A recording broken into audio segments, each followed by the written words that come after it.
C.G. Marshall. Welcome to the sound of suspense, to the fear you can hear. A psychiatrist once said that the human brain is like a spider's web. Together, all the strands are strong, but taken one by one, each can easily be broken and the web destroyed. There are countless cases of human brains broken and smashed in just this way, step by step, strand by strand. And I can't help wondering, is this what happened to young Jennifer Brady? Please, officer, I'm not out of my mind. I didn't say you were. No, but everybody else does, and I'm not. I'm not. I don't mean you're off crazy because you had a bad dream. It was no dream. It happened. I tell you, it happened. No, ma'am, it didn't. You see, it couldn't have. A thing like that to happen. Impossible.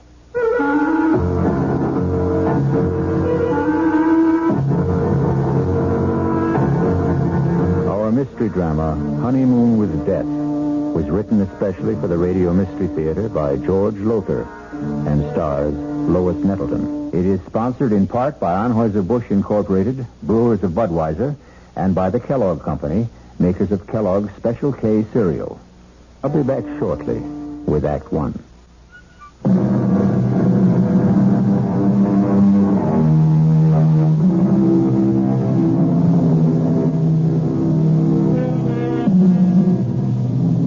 What makes Jennifer Brady think she's going out of her mind? What strange thing happened that couldn't have happened? Perhaps we can find out together. It was a wonderful honeymoon, Howard. I can't tell you how much I enjoyed it. Adored it. But you know something? Howard, you know something? What, Jennifer, what? It's wonderful to be back home. These last 10 days driving back from San Francisco, I kept thinking, when, oh, when will I be back in my own bedroom, in my own bed, in my own little old New York brownstone house? Oh, I shouldn't have said that, should I? What? Said what, Jennifer? Am I bothering you with all my chatter, Howard? Bothering me? How could you possibly bother me, sweetheart? I'm just trying to catch up with all that mail Margaret left on the living room table. Oh, hey, I haven't seen that negligee before. I saved it for a homecoming night. Like? I can see a whole month of honeymooning hasn't changed you a bit. When I've got a bride as beautiful and sexy as you, our whole life is going to be a honeymoon. Now, tell me, what was it you shouldn't have said? What? Oh, I've forgotten. Something about your own little old New York brownstone house. Oh, well, what I meant, it's not just mine anymore. It's yours now, too. And your sister Maggie's.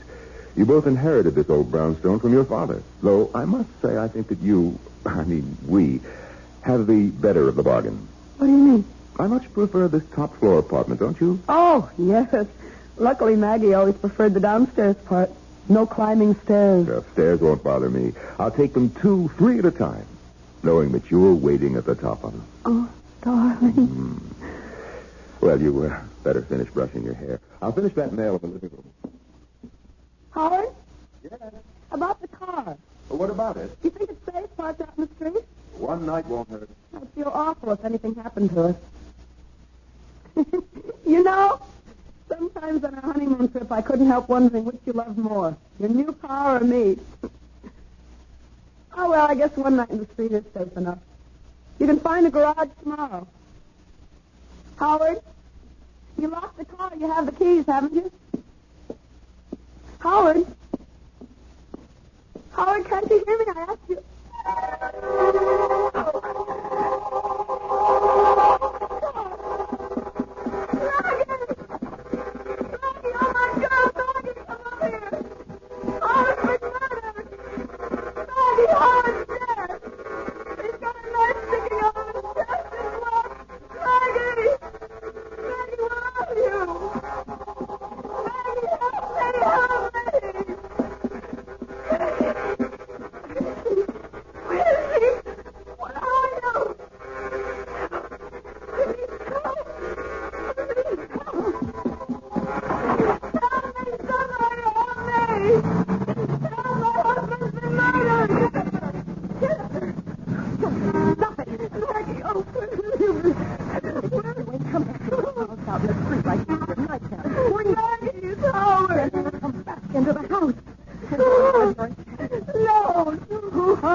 Come on. I'll phone Dr. Sullivan. I don't need Dr. Sullivan. I tell you, Howard.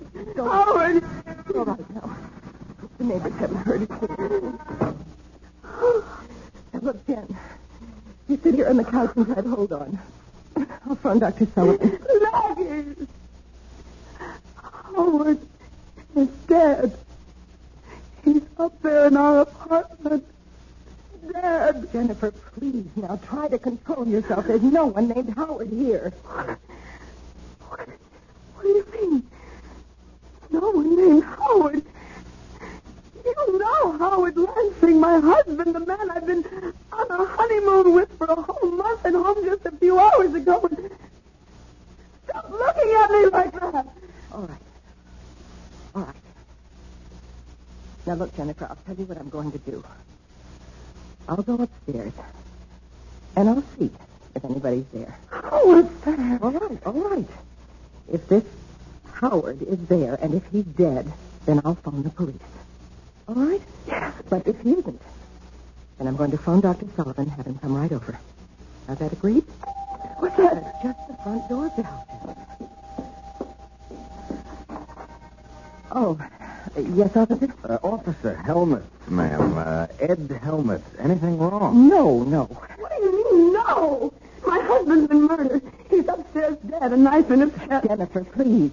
Officer, there is no one upstairs, dead or alive. Well, then what was all the screaming about? I'm walking the beat just up at the corner, and I hear all this screaming. It's nothing. Believe me, it's nothing. Officer, will you do me a favor? Oh, sure, if I can. Would you go upstairs, please, and see for yourself? Officer, my sister is a highly emotional woman. Please? Would you please? Sure. Make you feel any better? Sure. Oh, Jen, what am I going to do with you? You know what Dr. Sullivan said. Dr. Sullivan? He said if you had another one of these attacks, you were going to have to be... I am not having an attack. I am as sane as you are. Don't look at me like that, Maggie. I am. Well, officer? Well, there's nobody up there, ma'am. Nobody. But there is somebody. My husband, Howard. He's sitting in a chair with a knife in his chest, blood all over. No, ma'am. But that's impossible. Impossible, I tell you.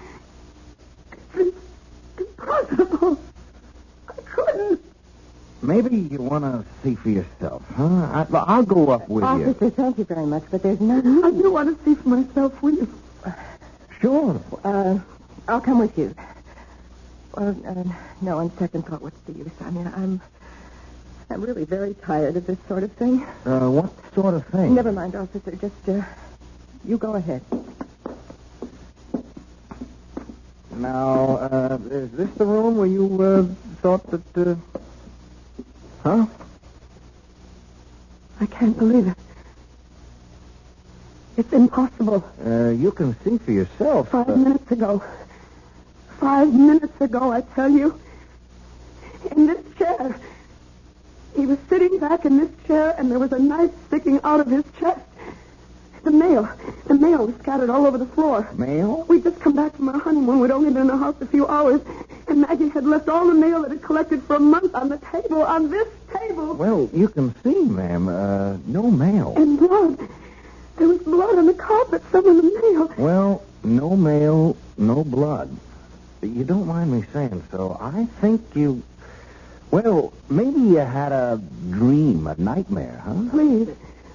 I'm not out of my mind. I didn't say you were. No, but everybody else does, and I'm not. I'm not. It don't mean you're off out of your mind because you had a bad dream. It was no dream. It happened. I tell you, it happened. Howard was here in the living room reading the mail. I was talking to him from the bedroom. I had just taken a bath, and I was brushing my hair. Wait. I know. I hadn't emptied the tub. The water's still there. It must be. I'll show you. I don't understand this. Tub's bone dry, ma'am. Hasn't been used. Now, not tonight, anyway. His clothes. Howard's clothes. He'd empty his suitcases and put his clothes in the closet. Here's his suitcases, too. just ladies' clothes. Yours, ma'am? Yes. Now, hey. Don't cry. Hey, look, this dream you had. It was no dream. Okay. So maybe you imagined... I didn't imagine anything. Do you imagine a husband? Do you imagine a month-long honeymoon? Do you imagine a man in a chair with a knife in his chest? Oh, I got to admit, you'd have to have a darn strong imagination. But they tell me that's what artists got. Artist? Oh, you are an artist, aren't you? That painting there on the easel? Oh, that's just a hobby. I haven't touched that since I left on my honeymoon. No? What do you mean? How long does it take paint to dry? Oh, a day, thereabouts. Well, this paint's still wet. Plenty wet. Look at my finger. Oh, now don't start crying again. A woman crying, it makes me feel awful. I'm sorry. Look, whether you dreamed it or imagined it... I didn't. Yeah. I didn't. Oh, yeah, well... I know I've had spells. Spells? What kind of spells? Oh, I've always been high-strung, nervous, you know. No, I don't know if I know. I mean, me, well, I'm the other way. I haven't got a nerve in my whole body. I envy you. You've never been to a psychiatrist. A shrink? No, me. You ask me, anybody who goes to a shrink ought to have his head examined. That's a joke. You get it? Yes. Well, then laugh a little bit. Come on, do you good. I can't. No, of course you can't. I'm sorry. I should have known better than to even try and make a joke. You go to a psychiatrist, huh? Yes. Not regularly. Sometimes. What time?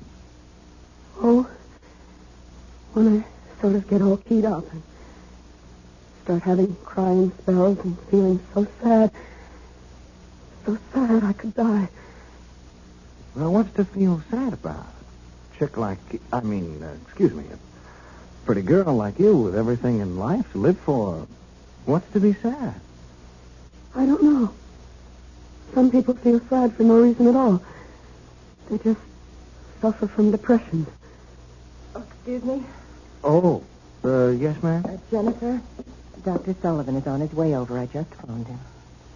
All right. And, officer, thank you very much for trying to help. Oh, not at all, ma'am. Not at all. Glad to do what I could. I'll show you out. Oh, that's okay. No. All right, I'll come with you. I'll be just a minute, Jen. Officer, I wanted to ask you, you don't have to say anything about this, do you? I mean, put it in your report or anything? Oh, no. There's been no damage or anything like that. Does she get this way often, your sister? Well, often enough. She hallucinates, you see. Huh? Come again? Hallucinate? It means, well, just what you saw. She was totally convinced there was a murdered man up there. Her husband, no less. Well, you saw for yourself. Husband. Jennifer's never even had a boyfriend. A cute doll? A pretty girl like that? Well, it's all part of her condition. She's afraid of people. Men, especially. I wish she could become less afraid, more outgoing. If these spells of hers get any worse, she may lose her mind altogether. Oh, say, I hope not. A sweet kid like that. I sure hope not. I know, so do I. Well, looks like we've had a little shower. Street's wet. It was drizzling a little when I came in. Well, good night, ma'am, and if you need... Wait! The car! The car? What car? Howard, the little red sports car he was so fond of. It isn't there. But it was. I know it was. Officer, thanks again, and good night. Good night, ladies. Jen, dear, until Dr. Sullivan gets here, I think you should lie down and rest. I don't want to lie down. Well, then just stretch out on the couch, and I'll make some tea for us. Oh, it's probably Dr. Sullivan now. Oh. Yes? Excuse me, ma'am. I just wanted to get something straight. Yes. Your sister, did she say... Oh, ma'am. Yes, officer. Did you say that car was a little sports car? Yes. Why? Well, nothing, only there was one parked out there in the street. What do you mean? Well, we've had a shower, see, and I happened to notice the street's dry in one spot. There must have been a car standing there while it was raining. A small car. Officer, please don't make things worse for me or for my sister. I mean, there's nothing unusual about a car being parked in the street. No, only... Good night, officer. Funny, though. Funny. What exactly is it that strikes Officer Helmut as funny? Perhaps we'll know when I return shortly with Act 2.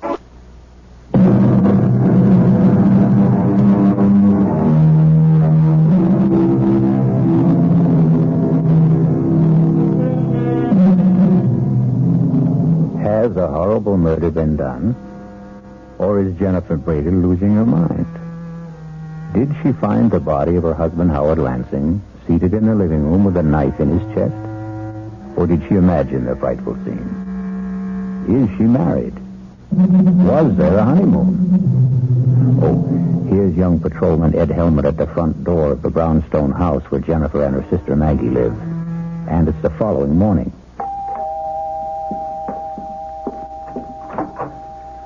Oh, it's you.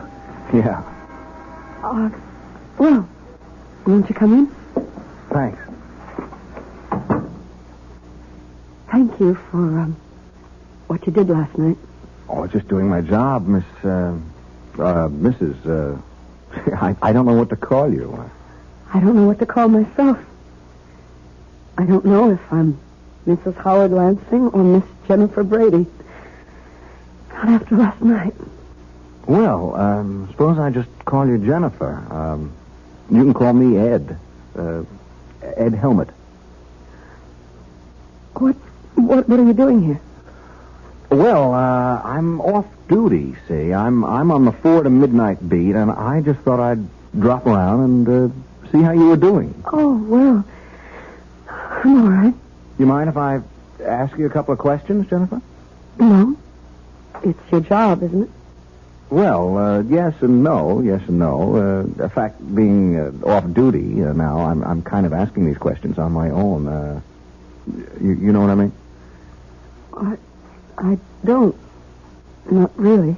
Well, I tell you, that car of your husband's... If I didn't just imagine a husband. Yeah, well, if you didn't, that car of his, that little red sports car you mentioned, well, there was a car parked out front last night, and it was a little sports car. If it wasn't there when you left...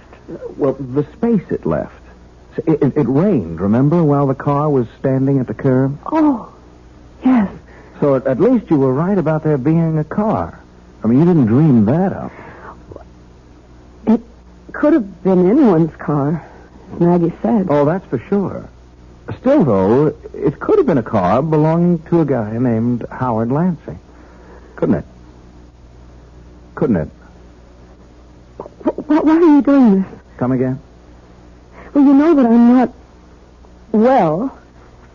That all my life I've had nervous problems. Oh, I can't believe it, but I must have dreamed it all up. Howard Lansing, marrying him, going on a honeymoon across country and back, coming home last night, finding him murdered. I must have imagined it all.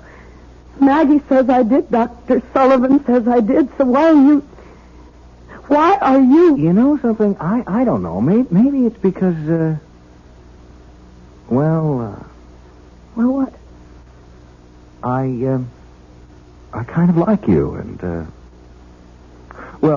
me, I didn't get much sleep either last night, thinking about this whole thing, thinking about you, and, I'm kind of wishing I could straighten things out for you. That's very sweet of you, officer. But... Call me Ed. Ed? It's sweet of you. But you're wasting your time. I'm mentally... Oh, come on now. Don't cry. You had a bad dream, that's all. A nightmare. Oh, it was more than that, much more than that. When you dream something, you wake up and you know it was a dream. I'm still living it. I remember the ceremony, the hotels we stayed at, the things we did.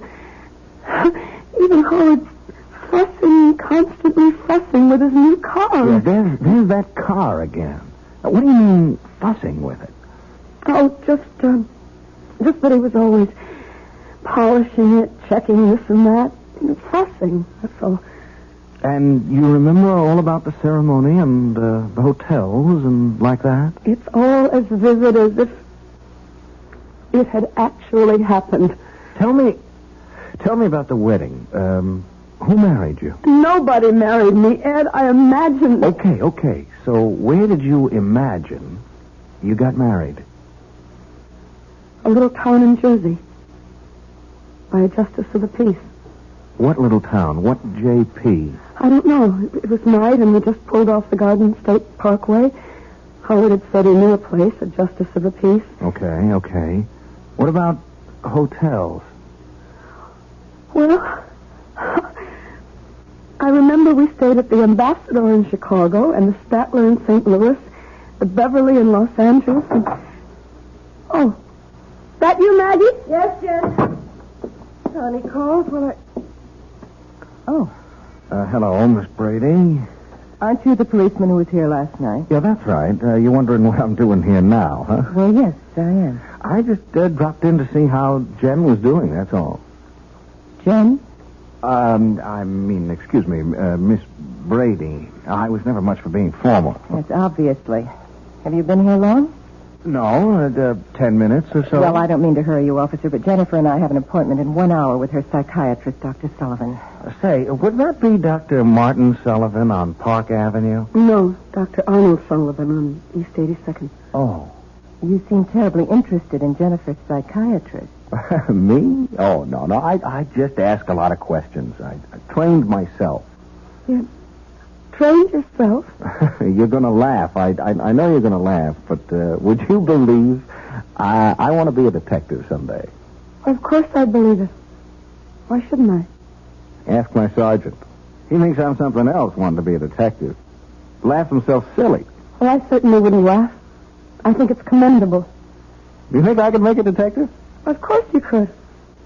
Well, say, that's a real shot in the arm. I mean, someone like you thinking that someone like me, just a cop and new on the force. As I said, officer, I don't like to hurry you, but... I'm going, Miss Brady. Going right now.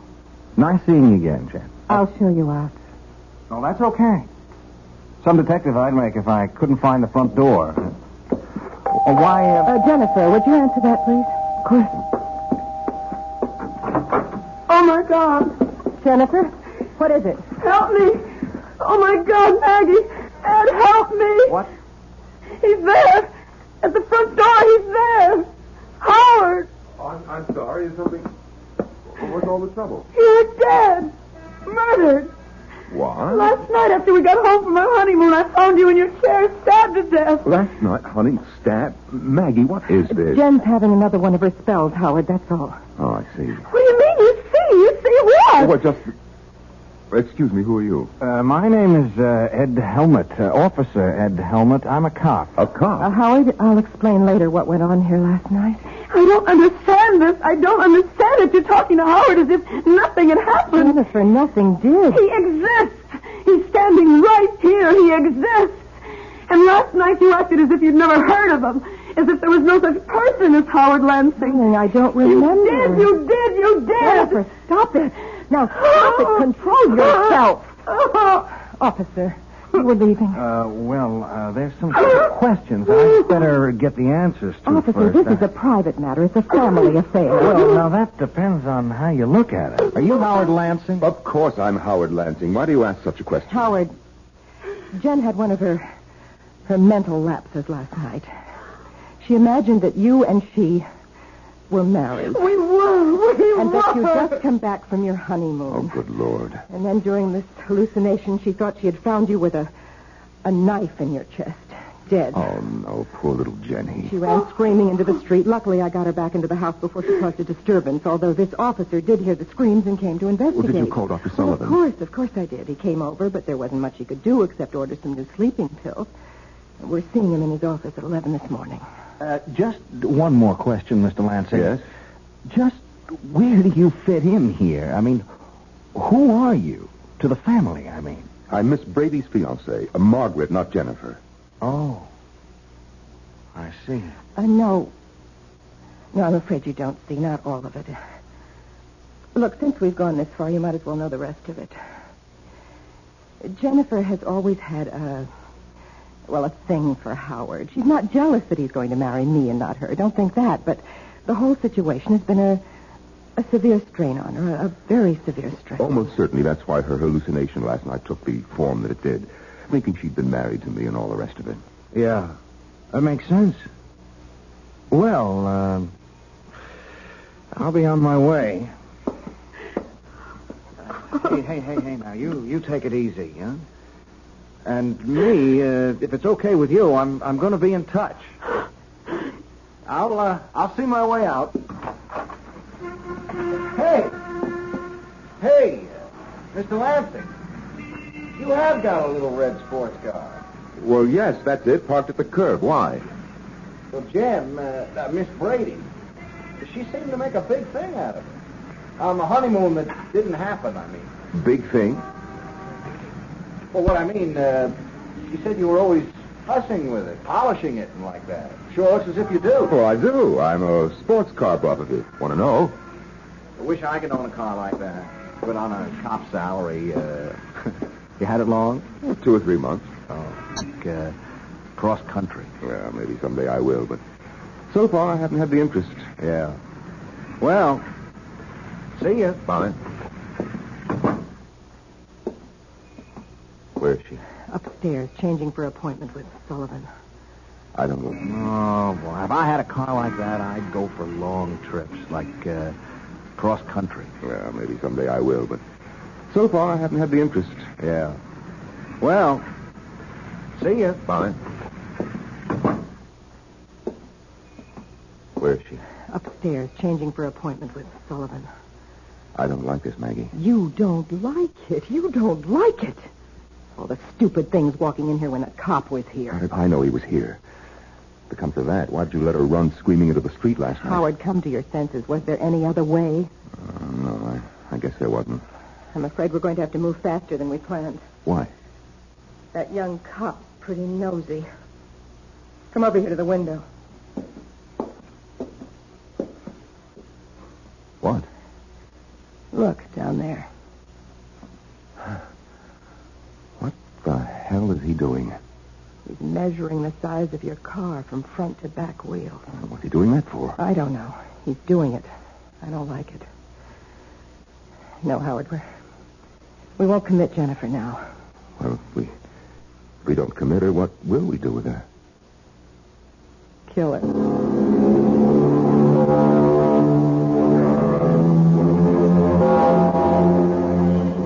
Clearly, Maggie and Howard faked his murder.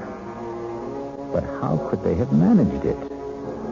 And how will they kill Jennifer? We'll return shortly with Act 3.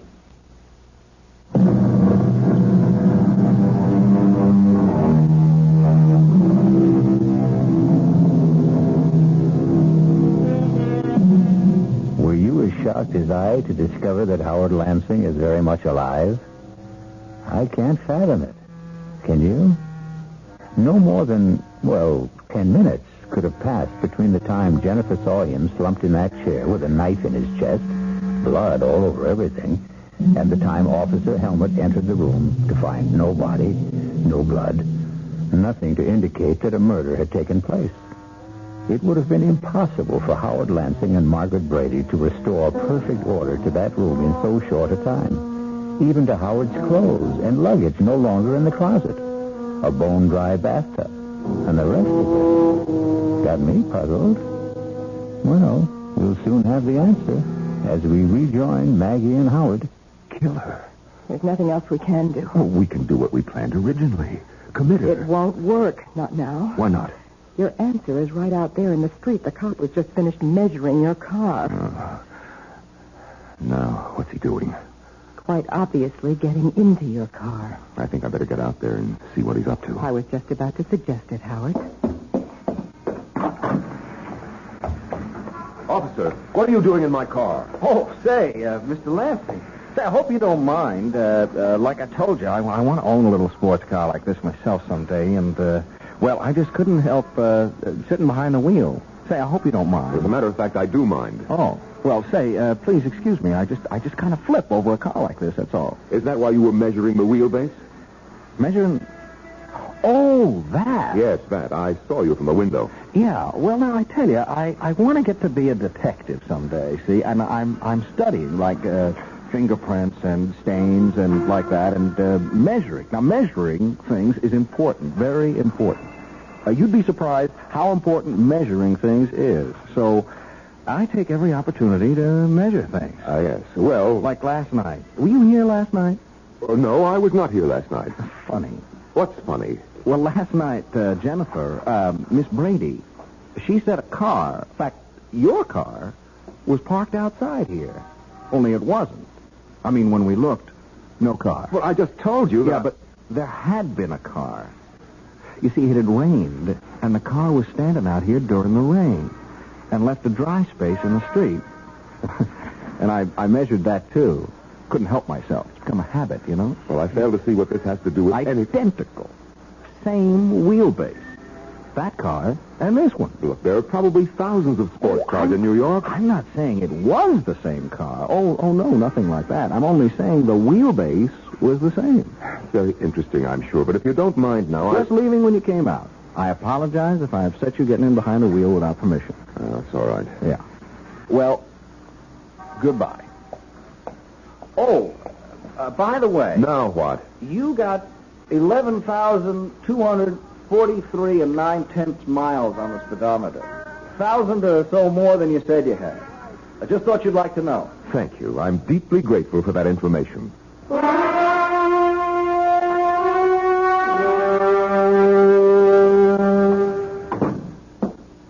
He is up to something, Maggie. What else is new? He checked the mileage on the car. What of it? Over 11,000 miles. I could easily have driven from here to L.A. and back, which I did. Mileage shows only how far a car went, not where. I'm not worried about your car. I'm worried about him nosing around. The quicker we kill Jennifer, the better. Now, look, I didn't bargain for anything like murder. Neither did I, but that's the way it is. How will you do it? How will we do it? Sleeping pills. An overdose. That's the simplest. When? Oh, tonight. Why wait? Oh, Jennifer. Oh, ready for our appointment with Dr. Sullivan, I see.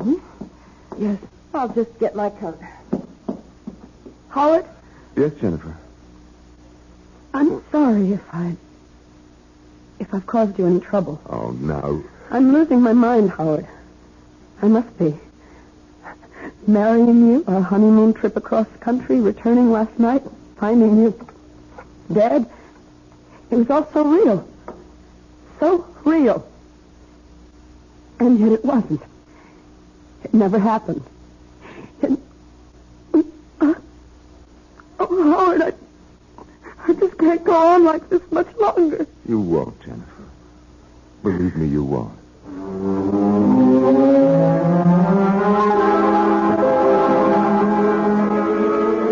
You sure of that? Did you check all marriage license applications? And there's no Howard Lansing and Jennifer Brady, huh? For you at Beverly Hotel, Los Angeles. Right there. Okay, sorry I troubled you. Thanks. Hello? Yeah. Yeah, how far back did you check your guest register? And there's no Mr. and Mrs. Howard Lansing. Hey, Ed, another one. The ambassador of Chicago. You going on a trip or something, man? Thanks. Officer Ed Helmut here. Yeah, I think I can tell you what you're going to tell me before you tell me. No record of a Mr. and Mrs. Howard Lansing. Yeah. Well, thanks. There's got to be a clue. There's got to be.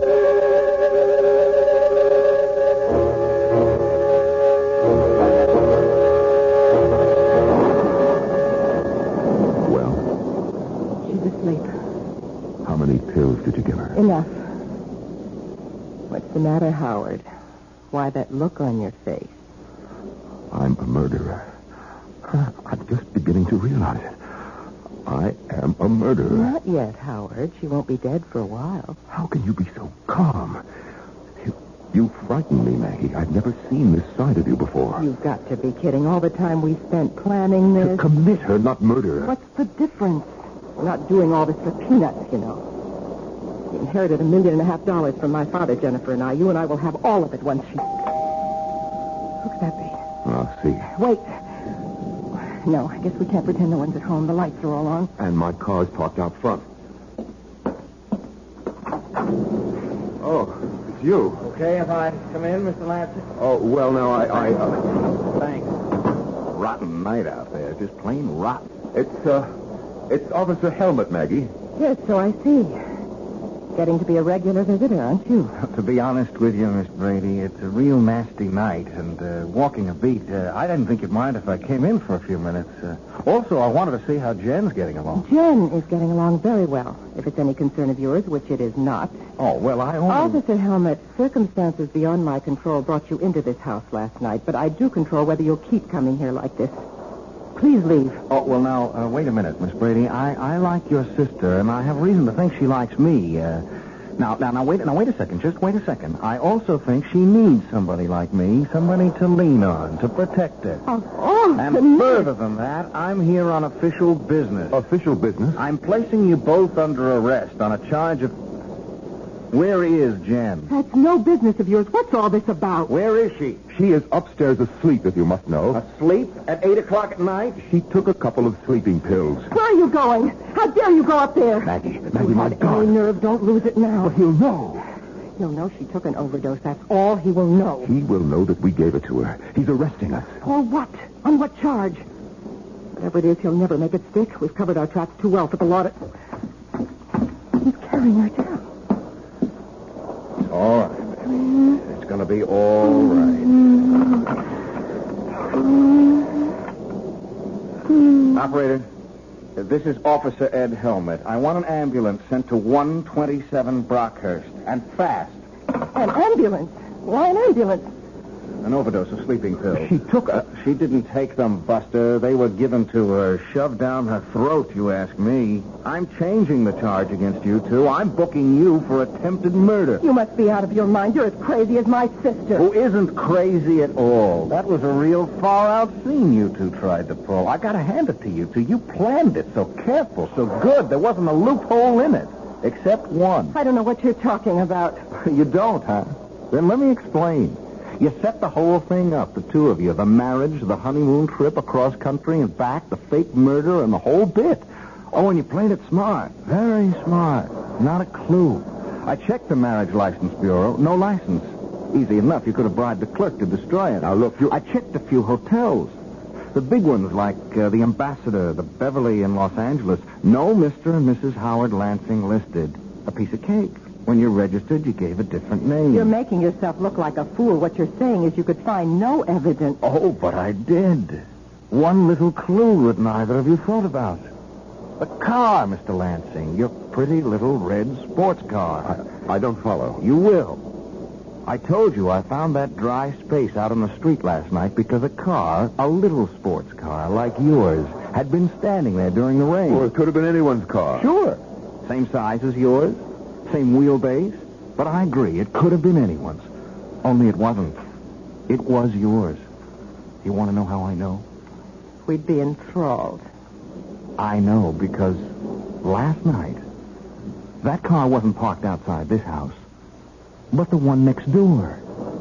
I got to wondering about that. I kept saying to myself, if it was his car, why did he park outside the house next door? I came up with the answer today when I entered that house. Nobody there. And found fake blood all over the upstairs room. A gag knife. The kind you attach so it looks like you're stabbed. Even your clothes. And your luggage in the closet. Mr. Lansing. Oh, God. So you see, if it hadn't been for your car, I'd never have realized that brownstone houses in a row like these are identical. You bought this place, or leased it while Jen and him were on their honeymoon, didn't you, Miss Brady? Last night, when Jen went screaming into the street, you deliberately let her run into the street so you could bring her back to the house next door. This house. And her state, wound up tight like she was, she never realized what you were doing, as you knew she wouldn't. You'll have to prove these accusations. I will. I can. With the one little clue that nails it all down at all four corners. The little red sports car again. What about it? Well, you told me you'd never driven across country. I never have. If you're thinking of the mileage on the car, that proves nothing. Well, not the mileage, Mr. Lansing. The servicing. Servicing? You had it serviced at the Beverly Hotel in Los Angeles. A lube job, oil change, new filter, the works. And like they do at all service stations, they slapped a little sticker on the door jamb. That little sticker that carries the name and address of the service station. That little sticker that practically nobody ever notices. Anyhow, you didn't. And it says, Beverly Hotel Service Station, Los Angeles, California. Date and all.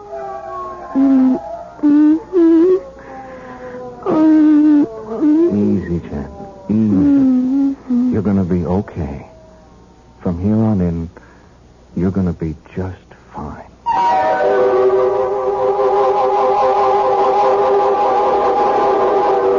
Must have been a costly business, buying or leasing that identical brownstone house and furnishing it exactly like the one next door. But then Maggie had all the money in the world, or thought she did. I'll return shortly.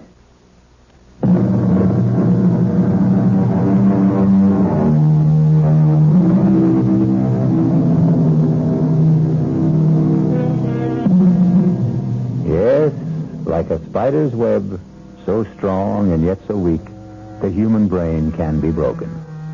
But happily, again, like the spider's web, it can be repaired, as good as new.